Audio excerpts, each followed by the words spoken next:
आज हम lesson 4 general entry start कर रहे हैं। स्टूडेंट्स, आज का लेक्चर सबसे इम्पोर्टेंट है और ये लेसन 4 जनरल एंट्री से जो आपकी स्कूल की एग्ज़ाम में जो फर्स्ट टेस्ट में पूछी जाती है उसमें सबसे ज़्यादा वेटेज उसका होता है। ज़्यादातर स्कूल में अप्रोक्सीमेटली 12 to 15 मार्क्स तक की जनरल एंट्रीज भी पूछते हैं। जनरल एंट्रीज स्ट्रॉन्ग करने के लिए आपको मैंने लेसन 2 में लास्ट में डेबिट क्रेडिट वाले रूल्स और किस तरह डेबिट अकाउंट होगा और किस तरह क्रेडिट अकाउंट होगा वो मैंने एक्सप्लेन किया था, वो आपको लर्न होना चाहिए। आज हमें सिर्फ लिखने की सिस्टम चेंज करनी है, याद रहेगा जनरल एंट्रीज में।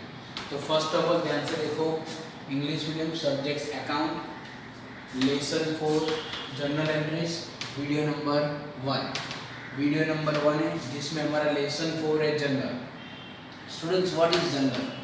तो journal is a fundamental books of accountancy. Journal is a fundamental books of accountancy मतलब कि बिजनेस में जो भी सारे ट्रांजेक्शन्स होते हैं, बिजनेस में जो भी सारे ट्रांजेक्शन्स होते हैं वो फर्स्टली जो बुक में रिकॉर्ड होता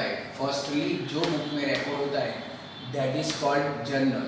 याद रहेगा, day to day business transactions are recorded in such fundamental और primary book is called journal. याद रहेगा, जर्नल में ही पहले सब ट्रांजेक्शन्स रिकॉर्ड होते हैं, उसके बाद वो ट्रांजेक्शन्स को हम उसकी कैरेक्टरिस्टिक के हिसाब से अलग अलग बुक में क्या करते हैं, बाद में रिकॉर्ड करते हैं। याद रहेगा, मतलब फर्स्टली रिकॉर्ड कहाँ पे होगा, जर्नल में। अब स्टूडेंट, जर्नल किस तरह तैयार की जाती है? तो जर्नल में टोटल 5 कॉलम्स होते हैं। कितने कॉलम्स होते हैं? 5 columns. Date, particulars, LF number, debit rupees and credit rupees. Students, ये सब मैंने आपको जूम लेक्चर में सिखाया हुआ है। अगेन आई रिपीट, 5 कॉलम्स होने चाहिए। कॉलम्स की साइज देखो, जब भी आप कॉलम ड्रॉ करो तो लेफ्ट टू राइट ड्रॉ करना।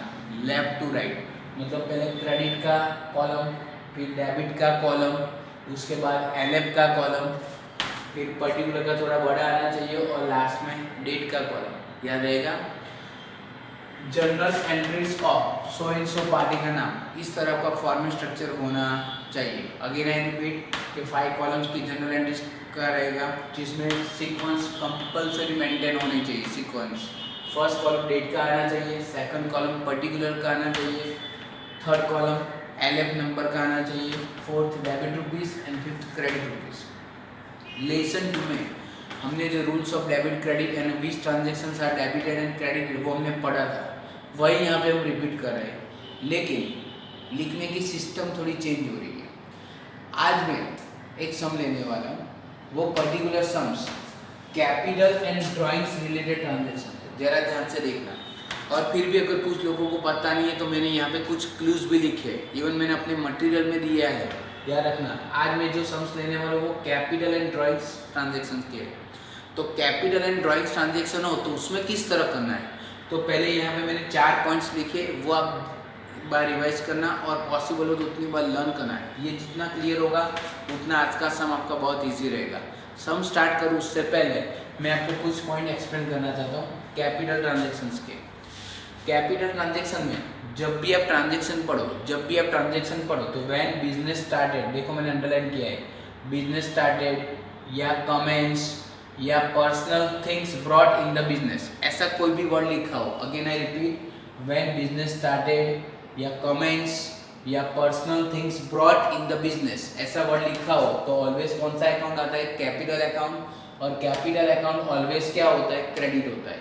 अगेन रिपीट, याद रहेगा क्या, व्हेन बिजनेस स्टार्टेड और कमेंट्स या personal things brought in the business, ऐसा जब भी आपको सम्स की डिटेल में ट्रांजेक्शन में वर्ड आए तो एक अकाउंट किसका आएगा, कैपिटल अकाउंट, और कैपिटल अकाउंट ऑलवेज क्या होगा, क्रेडिट होगा। क्लियर? अब हम जो भी चीज़ बिजनेस में लेके आएंगे, अगर वो चीज़ एसेट्स होगी, क्या होगी, एसेट्स। क्या होगी, एसेट्स। व्हेन एसेट्स, अब एसेट्स में क्या क्या हो सकती है, तो मैंने यहाँ पे लिखा है like cash, stock of goods, furniture, machinery, debtors brought in the business. अगर हम जो भी चीज़ बिजनेस में लेके आ रहे हैं वो एसेट्स फॉर्म में हो, कौन से फॉर्म में हो, एसेट्स। अब एसेट्स में क्या आता है तो आपको स्टूडेंट्स पता है, टर्मिनोलॉजी याद करो।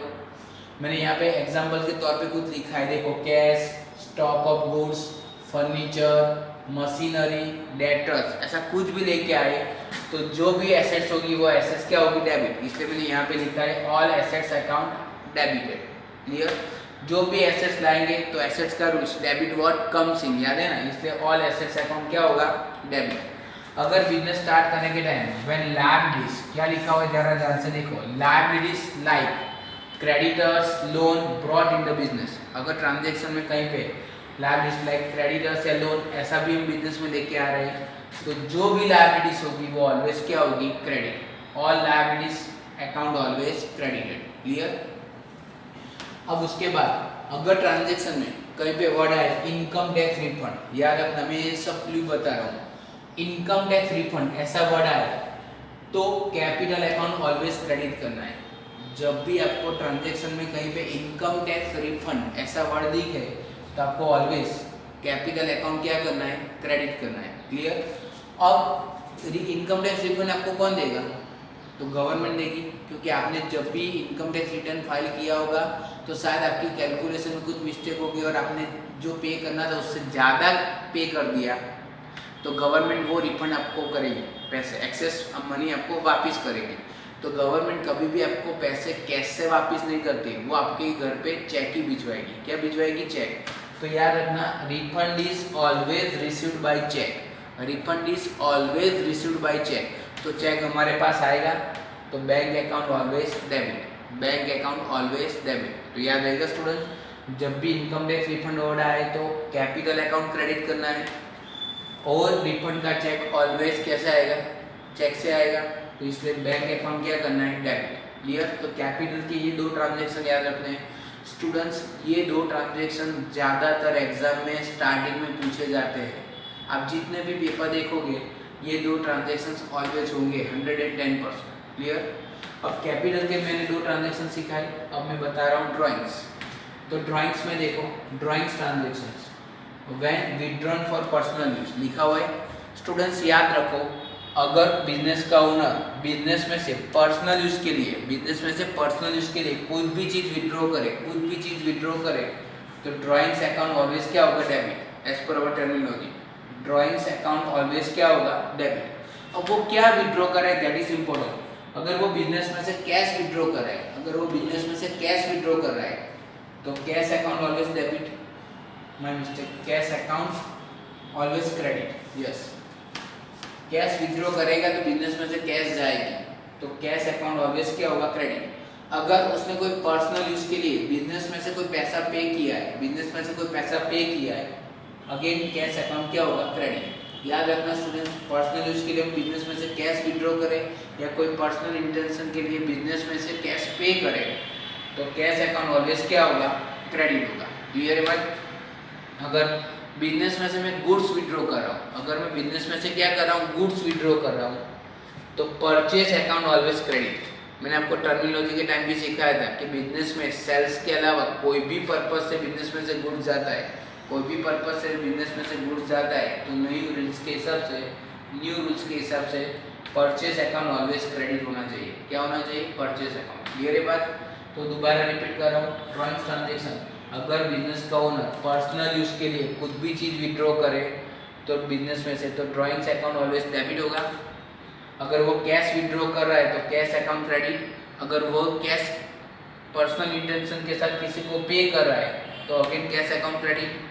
अगर वो बिजनेस में से गुड्स विड्रॉ कर रहा है तो purchase account always credited. Clear है बात। उसी तरह फोर्थ ट्रांजेक्शन, अगर सम के ट्रांजेक्शन में कहीं पे भी लाइफ इंश्योरेंस प्रीमियम या LIC प्रीमियम लिखा हो या इनकम टैक्स पेड बोला हो, इनकम टैक्स पेड याद रखना, ऊपर का ट्रांजेक्शन इनकम टैक्स रिफंड का था और यहाँ पे क्या लिखा है, इनकम टैक्स पेड लिखा हो, तो ड्राइंग्स अकाउंट ऑलवेज डेबिट होगा। क्या होगा, drawings account always debit. Clear है बात। अगेन रिपीट, LIC प्रीमियम या इनकम टैक्स और ट्रांजेक्शन में आए तो ड्राइंग्स अकाउंट ऑलवेज क्या होगा, डेबिट। अगर वो प्रीमियम या income tax paid by cash, अगर हमने कैश से पे किया है तो cash account always credit, cash account always credit. और अगर ये प्रीमियम और टैक्स अगर हमने चेक से पे किया है तो bank account always credit. Students, ये जो मैंने एक्सप्लेन किया है, जो मैंने आपको मटेरियल दिया हुआ उसके अंदर ये लिखा हुआ है, प्लीज़ आपको क्या करना है, रिवाइज करना है, लर्न करना है। आज उसका हम एक सम ले रहे हैं, जरा ध्यान से देखो। सम नंबर 6 पेज नंबर 102, सम नंबर 6 पेज नंबर 102। तो ध्यान से देखो, right general entries for the following transaction in the book of Shubham, in the book of Shubham. तो स्टूडेंट्स पहले आपको हेडिंग लिखना है जनरल एंट्री ऑफ। अब जो भी नेम ऑफ पर्सन हो, बिजनेस का नाम हो या कोई बिजनेस ओनर का नाम हो या कोई भी पर्सन का नाम हो, तो जो दिया है वो लिखने का। तो यहाँ पे हेडिंग में शुभम वर्ड लिखा है, क्या लिखा है? शुभम। तो यहाँ पे हम क्या लिखेंगे? शुभम। तो क्या लिखेंगे? General entry of Shubham. आपको सिर्फ पीछे जो मैंने अंडरलाइन की थी वहाँ पे नेम चेंज करना है, या रहेगा, बाकी आपका हेडिंग सेम रहेगा। Again I repeat, date, particular, LF number, debit rupees and credit rupees. लिखना किस तरह वो जरा ध्यान से देखो। तो आप सम स्टार्ट करोगे पेज नंबर 102 पे 6। तो पहले आपको 2014 ईयर दिया है, तो मैंने आपको लेक्चर में भी एक्सप्लेन किया था। ऑलवेज डेट में जब भी ईयर स्टार्ट हो तो पहले आपको ईयर लिखने का। ईयर आपको टेक्स्ट बुक में जो सब में जो ईयर दिया हो वो ईयर लिखने का। ईयर लिखने के बाद आपको मंथ लिखने का। तो देखो उसके बाद आपको मंथ कौन सा लिखा हुआ है? जनवरी। तो हम जनवरी लिखेंगे, और जनवरी के बाद जो डेट आती है वो लिखने की, याद रहेगा। सपोज कि आपको फर्स्ट डेट दी है फर्स्ट ट्रांजेक्शन में, तो फर्स्ट डेट। अब स्टूडेंट्स बार बार जब भी हम ट्रांजेक्शन सॉल्व करेंगे तो ईयर एंड मंथ नहीं लिखेंगे, अब हम सिर्फ क्या लिखेंगे? डेट ही लिखेंगे। क्लियर है बात? सेकंड थिंग वेरी इंपॉर्टेंट कि डेट आपकी सीक्वेंस में होनी चाहिए, मतलब डेट आगे पीछे नहीं होनी चाहिए, याद रहेगा। अब हम जरा ध्यान से ट्रांजेक्शन पढ़ते हैं, और अभी हमने यहाँ पे जो 4 पॉइंट डिस्कस किए उस हिसाब से हम उसको सॉल्व करते हैं, और किस तरह लिखा भी जाता है वो भी आपको पता चलेगा। तो देखो, first transaction, introduce goods of ₹10,000। Students goods के लिए जनरल एंट्री करना, goods of ₹10,000, cash ₹15,000, again cash पे भी अंडरलाइन करो। Furniture ₹5,000, debtors of ₹10,000 and commence business, commence business के नीचे अंडरलाइन करो। मैंने आपको बोला था कोई ना कोई तो हिंट देंगे, पहले तो कमेंट्स बिजनेस के नीचे अंडरलाइन किया। अब मेरे यहाँ पे देखो, मैंने लिखा था बिजनेस स्टार्टेड या कमेंस, ऐसा वर्ड आएगा, कमेंस वर्ड आया। देखो आपने ट्रांजेक्शन में देखा होगा कमेंस वर्ड आया, तो कमेंस वर्ड आएगा तो ऑलवेज कैपिटल अकाउंट क्या होगा? क्रेडिट। कैपिटल अकाउंट क्या होगा? क्रेडिट। अगर बिजनेस स्टार्ट करने के लिए अगर हम एसेट्स लेके आते तो ऑल एसेट्स डेबिट, अगर लायबिलिटीज लेके आते तो ऑल लायबिलिटीज क्रेडिट, ऐसा मैंने अभी लिखा है। क्लियर है बात? तो आप ध्यान से देखो, यहाँ पे 4 चीज लेके आ रहे हैं। देखो, गुड्स लेके आ रहे हैं, कैश लेके आ रहे हैं, फर्नीचर लेके आ रहे हैं एंड डेटर्स लेके आ रहे हैं। तो students goods, cash, furniture and debtors all are assets, all are assets. और एसेट्स है तो एसेट्स हो तो ऑल एसेट्स क्या होगा? Debit. All assets always debit. तो यहाँ पे जितनी भी एसेट्स है इंडिविजुअली मेरे को डेबिट करनी है। गुड्स है, उसके बाद कैश है, उसके बाद फर्नीचर है और उसके बाद डेटर्स है। तो गुड्स को हम ओनली गुड्स भी लिख सकते हैं और स्टॉक ऑफ गुड्स भी लिख सकते हैं, आपको जो भी लिखना है। तो यहाँ पे हम लिखेंगे पहले स्टॉक ऑफ गुड्स अकाउंट, इस तरह स्टॉक ऑफ गुड्स अकाउंट। और स्टूडेंट्स डेबिट आपको सबसे लास्ट लिखना है, जो ये एलएफ की जो फर्स्ट लाइन है वहाँ पे टच होना चाहिए डेबिट। डेबिट शॉर्ट फॉर्म में लिखना है डीआर। अब डीआर का मतलब क्या होता है? ज़्यादातर लोगों को पता ही नहीं होता है डेबिट में डीआर का मतलब क्या होता है। तो डेबिट रिकॉर्ड, डीआर का मतलब होता है डेबिट रिकॉर्ड, याद रहेगा। तो stock of goods account debit. अब स्टूडेंट्स ध्यान से देखो, गुड्स की अमाउंट कितनी दी थी ट्रांजेक्शन में? 10,000 दी थी। तो जहाँ पे डेबिट लिखा है ना, तो वो डेबिट कॉलम में ही वो अमाउंट लिखने की, कितनी लिखने की? 10,000। क्लियर है बस? अब गुड्स के बाद क्या लिखा हुआ है देखो, तो कैश। तो अगेन कैश एसेट्स है, तो एसेट्स ऑलवेज डेबिट, ऐसा बोला था। फिर उसके बाद मैं लिखूंगा कैश, तो कैश अकाउंट, फिर यहाँ पे लिखूंगा डेबिट, याद रहेगा। DR always line to line touch होना चाहिए। कितना है चेक करो, तो कैश की अमाउंट दी थी 15,000, डेबिट इसलिए मैं डेबिट के कॉलम में लिखूंगा 15,000। उसके बाद क्या लिखा है देखो, फर्नीचर। तो अगेन फर्नीचर क्या है? एसेट्स है, तो all assets are debited rules के हिसाब से। तो क्या होगा? फर्नीचर अकाउंट क्या होगा? डेबिट। क्लियर? डेबिट है इसलिए डेबिट के कॉलम में लिखूंगा। फर्नीचर की अमाउंट कितनी थी? 5,000। कितनी थी अमाउंट? 5,000 हो गया। फर्नीचर के बाद क्या है? डेटर्स। तो अगेन डेटर्स क्या है? एसेट्स है। तो स्टूडेंट्स यहाँ पे जो 4 चीज लेके आए थे वो चारों की चारों चीज हमारे लिए क्या थी? एसेट्स थी, इसलिए एसेट्स ऑलवेज क्या होगा? डेबिट। क्लियर? डेटर्स की अमाउंट कितनी थी चेक करो, तो 10,000 थी, इसलिए मैंने यहाँ पे लिखा 10,000। तो याद रखो मैं यहाँ पे कमेंट्स वर्ड लिखा है इसलिए कैपिटल हुआ, कैपिटल अकाउंट क्रेडिट, ये सब चीज़ में लेके आया बिजनेस में, ये सब चीज़ एसेट्स है, तो ऑल एसेट्स अकाउंट ऑलवेज क्या होगा डेबिट, इसलिए मैंने सबको डेबिट किया। अब कमेंट्स वर्ड लिखा है इसलिए कैपिटल क्रेडिट करना पड़ेगा। लेकिन स्टूडेंट्स क्रेडिट वर्ड जब भी आए ना तो आपको थोड़ी लाइन छोड़ देने की, थोड़ी लाइन छोड़ने के बाद आपको लिखने का to capital account, to represents credit, to represents credit, इसलिए जिस तरह डेबिट में डी आर लिखते हैं इस तरह क्रेडिट में हम सी आर नहीं लिखेंगे। हमने आगे टू लिखा है और टू लिखने से पहले आगे थोड़ी लाइन का स्पेस होना चाहिए, तो टू कैपिटल अकाउंट। अब कैपिटल अकाउंट में कितना आएगा, तो ये सबका टोटल लगाने का 10 और 15 25, 25 प्लस 5 मतलब 30, 30 प्लस 10 कितना होना चाहिए 40,000। स्टूडेंट्स याद रखो डेबिट में एक से ज़्यादा अमाउंट हो सकती है, क्रेडिट में भी एक से ज़्यादा अमाउंट हो सकती है, लेकिन डेबिट और क्रेडिट का टोटल कितना होना चाहिए सेम होना चाहिए। अगर डेबिट का 40,000 है तो क्रेडिट का भी कितना होना चाहिए 40,000। क्लियर। अब हम स्टूडेंट्स क्या करेंगे नैरेशन लिखने की। नैरेशन में जब भी आप स्टार्ट करो तो आपको आगे क्या लिखने का बीइंग लिखने का, क्या लिखने का बीइंग।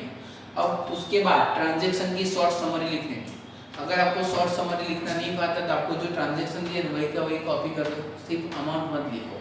तो क्या लिखा है देखो, introduce goods cash furniture debtors and commence business लिख सकते, देखो उन्होंने दिया वही। तो introduce goods cash furniture and debtors and commence business या and start business, जो भी लिखना हो अपने हिसाब से लिखो, एक या दो लाइन, उससे ज़्यादा नहीं। मेरी यहाँ पे विड्थ थोड़ी छोटी है इसलिए मेरी 3 लाइन होगी, आपकी मैक्सिमम 2 लाइन होगी। क्लियर है बात। बीइंग लिखना है, बीइंग लिखना जरूरी है। अब बीइंग नहीं लिखोगे तो आपके मार्क कट हो जाएंगे, लेकिन क्या लिख रहे हो वो इतना इंपॉर्टेंट नहीं है, इसलिए आपको नैरेशन पूरी ट्रांजैक्शन की लिखनी है। हो गया। अब स्टूडेंट्स उसके बाद की देखो नंबर कौन सा है 12, फर्स्ट के बाद डायरेक्ट 12 लिख रहे हैं, तो 12 हमें लिखने का, डेट के कॉलम में क्या लिखने का 12, क्या रहेगा। अब ध्यान से देखो क्या लिखा है, personal motor car sold for ₹80,000 and introduce ₹50,000 in business. Personal word आ गया, देखो मैंने यहाँ पे लिखा होगा कहीं पे personal things brought in the business आ गया, personal things brought in the business. तो अगेन कैपिटल अकाउंट क्रेडिट। अगर मैं क्या लेके आ रहा हूँ, अगर एसेट्स लेके आ रहा हूँ तो डेबिट और लायबिलिटीज लेके आ रहा हूँ तो क्या होगा क्रेडिट। तो यहाँ पे देखो हम क्या करें, personal motor car sold for ₹80,000 and introduce 50,000 in the business. अब हमारे पास एक मोटर कार थी, वो हमने बेची, बेचने से कितना पैसा मिला 80,000 मिला। कितना मिला 80,000 मिला। हमने किसको बेची, कितने में बेची, क्या चीज बेचा वो इम्पोर्टेंट नहीं है, उसमें से हम कितना पैसा बिजनेस में लेके आए दैट इज द इम्पोर्टेंट। तो हम उसमें से 50,000 लेके आए, जरा ध्यान से पढ़ो। हमने मोटर कार था, मोटर कार 80,000 बेची, लेकिन उसमें से हमने कितना पैसा बिजनेस में लेके आए 50,000। तो बिजनेस में जो पैसा आता है उससे हमें रिलेशन है। हमने बिजनेस के बाद क्या किया, किसको बेचा, कौन सी चीज बेची, कितने में बेची, वो इम्पोर्टेंट नहीं है। तो हम बिजनेस में क्या लेके आ रहे हैं 50,000। 50,000 कैसे लेके आ रहे हैं बोला नहीं है, तो ₹50,000 ऐसा लिखा है। ₹50,000 का मतलब क्या हुआ, कैश लेके आ रहे हैं। क्या लेके आ रहे हैं, कैश। अब कैश क्या होती है, देखो कैश क्या होती है, एसेट्स होती है, इसलिए एसेट्स ऑलवेज क्या होगा डेबिट। बिजनेस में कैश लाने से cash comes in the business, तो क्या आएगा कैश अकाउंट डेबिटेड। क्या होगा कैश अकाउंट डेबिटेड। क्लियर। कितना रुपीस बिजनेस में लेके आ रहे हैं 50,000, तो आपको डेबिट कॉलम में डेबिट की अमाउंट लिखने की 50,000। हम कुछ भी पर्सनल चीज बिजनेस में लेके आए तो उसको हम क्या बोलते हैं कैपिटल। कैपिटल अकाउंट ऑलवेज क्या होता है क्रेडिट, याद रखना ऑलवेज कैपिटल अकाउंट क्या होगा क्रेडिट। तो यहाँ पे हमें लिखने का कैपिटल अकाउंट क्रेडिट है, इसलिए क्रेडिट के कॉलम में लिखने का 50,000। क्रेडिट हो तो क्रेडिट के कॉलम में, डेबिट हो तो डेबिट के कॉलम में। स्टूडेंट्स डेबिट के टाइम डी आर लिखने का, क्रेडिट के टाइम सी आर नहीं लिखने का, लेकिन 2 आगे लिखने का और आगे थोड़ा सा स्पेस रखने का। नैरेशन में जो ट्रांजैक्शन है उसकी शॉर्ट समरी लिखने की। क्या लिखा हुआ है being personal motor car sold, being personal motor car sold and brought in the business, brought rupees in business. Clear? जैसे नरेशन खत्म हो तुरंत आपको क्या करने की, लाइन लिखने की, जिससे ट्रांजैक्शन क्या हो जाए, डिफर्ड हो जाए. क्लियर? 12 के बाद कौन सा आ रहा है? 13. अगेन 13, ध्यान से पढ़ो. ₹1000 withdrawn from bank for personal use. Students personal use के नीचे अंडरलाइन करो. मैंने यहाँ पे लिखा है, देखो ध्यान से, when withdrawn for personal use लिखा हुआ है. When withdrawn for personal use, तो ऑलवेज ड्राइंग्स अकाउंट क्या होगा? डेबिट. ड्राइंग्स अकाउंट क्या होगा? डेबिट. तो हम यहाँ पे लिखेंगे, हमने विड्रॉन किया ना, इसलिए हम क्या लिखेंगे? Drawings account debit.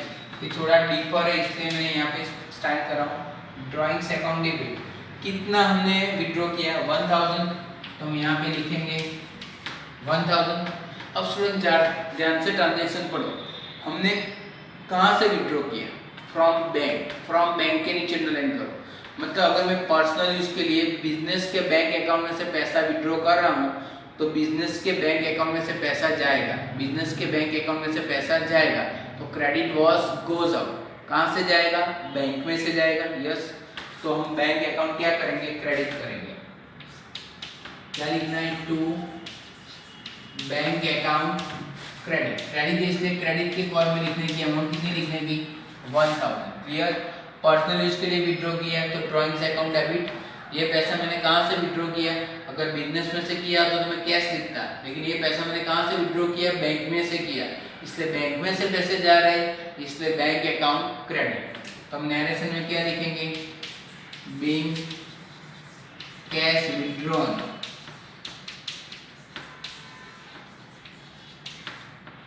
From bank. Being cash withdrawn from bank. याद रहेगा स्टूडेंट्स? लाइन कितनी? आपको नीचे जाना है, लेकिन मेरे पास जगह नहीं इसलिए मैं नेक्स्ट पेज पे जा रहा हूँ. अब 13 के बाद कौन सी डेट आ रही है? देखो 15 है. कौन सी डेट है? 15. अब ध्यान से देखो 15 में क्या लिखा हुआ है?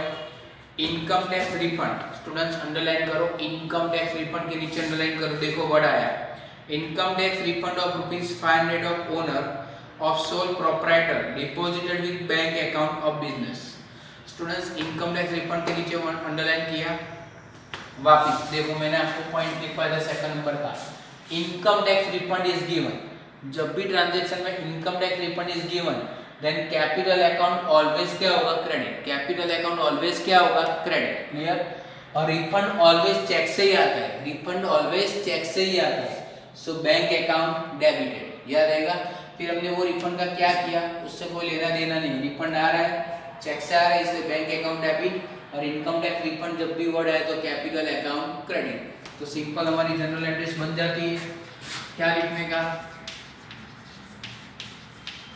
Bank account debit to capital account credit. याद रहेगा? कितना अमाउंट का रिफंड आ रहा है? देखो 500. तो डेबिट है तो डेबिट कॉलम में हम कितना लिखेंगे? 500. कैपिटल क्रेडिट है इसलिए उसके सामने क्रेडिट कॉलम में कितना लिखेंगे? 500. नरेशन में लिखेंगे being income tax refund. Income tax refund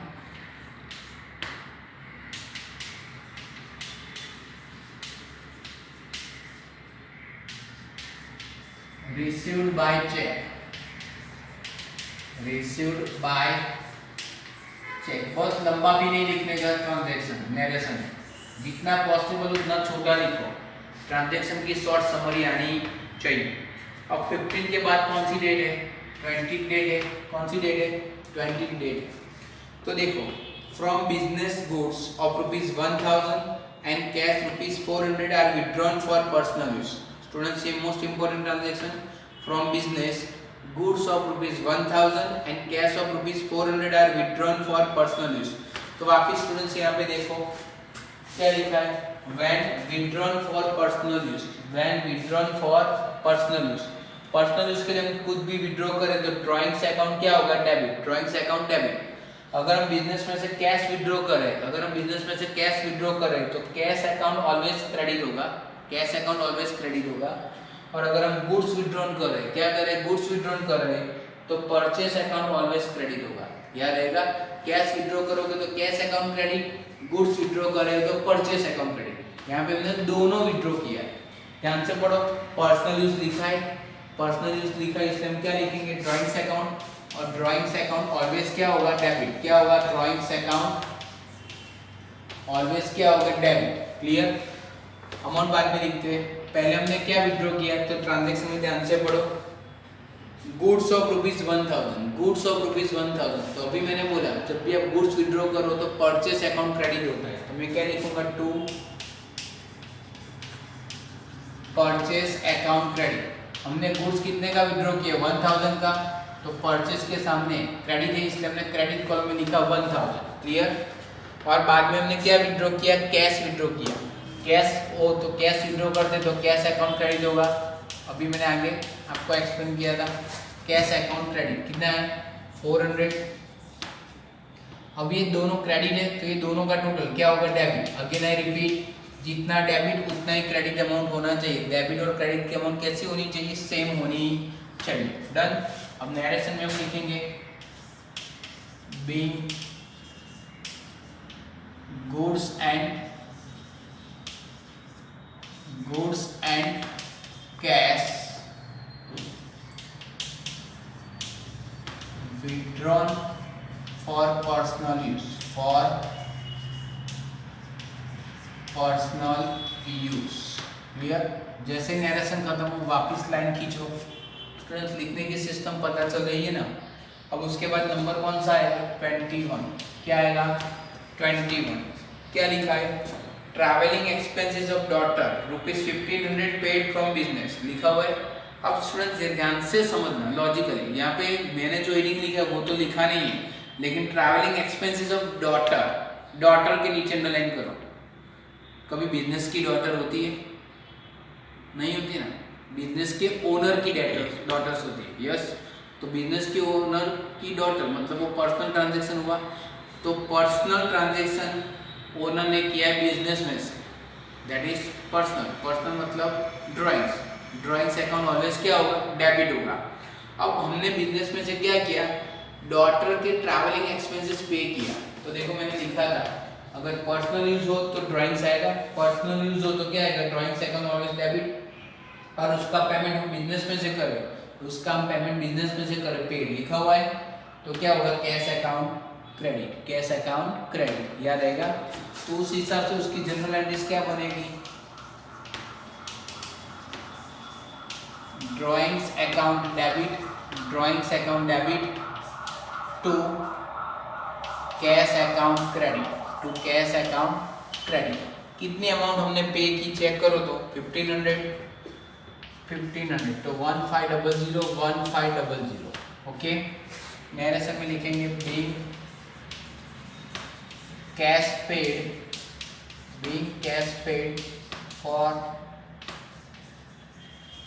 daughters traveling expenses,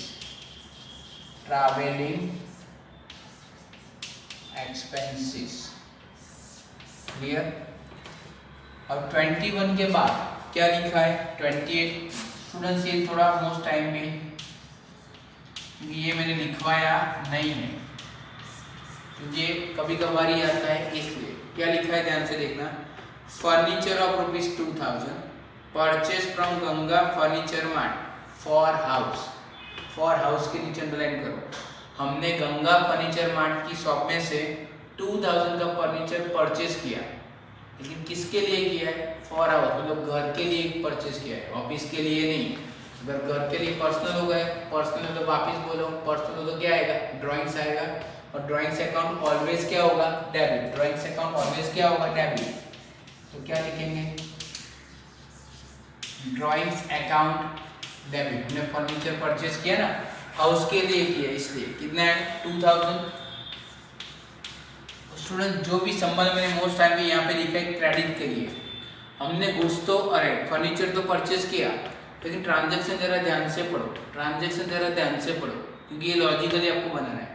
कहीं पे कैश वर्ड लिखा है, कहीं पे चेक वर्ड लिखा है, no, cash word is not given, cheque word is not given, but name of person is given, but name of person is given, मतलब Ganga furniture mart is given लिखा हुआ है, so it is credit transaction. और credit transaction में क्या होता है, जब भी कोई पर्सन पर्सनल अकाउंट के रूल्स के हिसाब से कुछ चीज़ रिसीव करता है तो उसका अकाउंट डेबिट होगा, और कुछ चीज़ गिव करेगा, गिवर होगा तो वो क्रेडिट होगा। तो यहाँ पे गंगा फर्नीचर मार्ट हमको क्रेडिट टर्म पे फर्नीचर प्रोवाइड कर रहा है, मतलब he is a giver of furniture credit term पे। तो गिवर है तो उसका अकाउंट क्या होगा, क्रेडिट। तो क्या लिखने का, to Ganga furniture mart account credit, कितना 2000, कितना आएगा 2000। और लिखेंगे being furniture purchased for house, house के लिए हमने क्या किया, परचेज किया, क्लियर। और लास्ट ट्रांजेक्शन नंबर कौन सा है, 31 में क्या है, life insurance of premium of ₹500 paid by cheque, life insurance premium of ₹500 paid by cheque. तो स्टूडेंट्स जरा ध्यान से देखो, हमने नीचे लिखा है, देखो सबसे नीचे life insurance premium, LIC premium में इनकम टैक्स पेड ऐसा बड़ा है, तो ड्रॉइंग्स अकाउंट ऑलवेज क्या होगा, डेबिट, ड्रॉइंग्स अकाउंट ऑलवेज क्या होगा, डेबिट। लेकिन अगर वो प्रीमियम या टैक्स हम कैश से पे करें तो कैश अकाउंट क्रेडिट, चेक से पे करें तो बैंक अकाउंट क्रेडिट, क्लियर है बात। अब यहाँ पे टेक्स्ट बुक में ध्यान से देखो, LIC प्रीमियम तो लिखा था, इसलिए ड्रॉइंग्स अकाउंट डेबिट होगा, ड्रॉइंग्स अकाउंट डेबिट होगा। हम क्या लिखेंगे यहाँ पे, ड्रॉइंग्स अकाउंट डेबिट। अब जरा ध्यान से टेक्स्ट बुक में पढ़ो, पेड बाय चेक लिखा है, क्या लिखा है, चेक। अब मैंने आगे लिखा है चेक हो तो क्या आएगा, बैंक अकाउंट क्रेडिट। तो हम क्या लिखेंगे, to bank account credit, done. अब ड्रॉइंग्स अकाउंट डेबिट है तो कितनी अमाउंट थी, 500, आपको यहाँ पे लिखने की 500, डन। और नैरेशन में लिखने का being LIC premium, LIC premium paid by cheque, क्या लिखना है, पेड बाय चेक।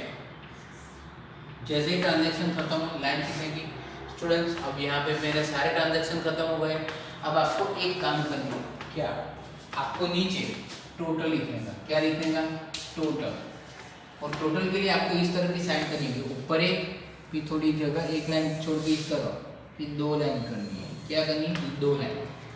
टोटल में नहीं कर रहा हूँ, लेकिन टोटल आपको करना आपको आता है, मैंने आपको जून लेक्चर में सिखाया। क्या, आपको डेबिट्स अमाउंट के सारे जितने भी है ये सबका टोटल यहाँ पे लिखना है, कहाँ पे, नीचे डेबिट कॉलम, याद आएगा। उसी तरह क्रेडिट अमाउंट का टोटल आपको क्रेडिट कॉलम में लिखने का, और दोनों ऑलवेज इक्वल ही रहेंगे, क्लियर है बात। स्टूडेंट्स से मोस्ट इंपॉर्टेंट ट्रांजैक्शंस वाले सम्स थे ये सब, मैंने सम नंबर 6 करवाया। ऐसा ही आपको इलस्ट्रेशन 3 होमवर्क में खुद करना है, इलस्ट्रेशन 3 होमवर्क में, याद रहेगा, ओके।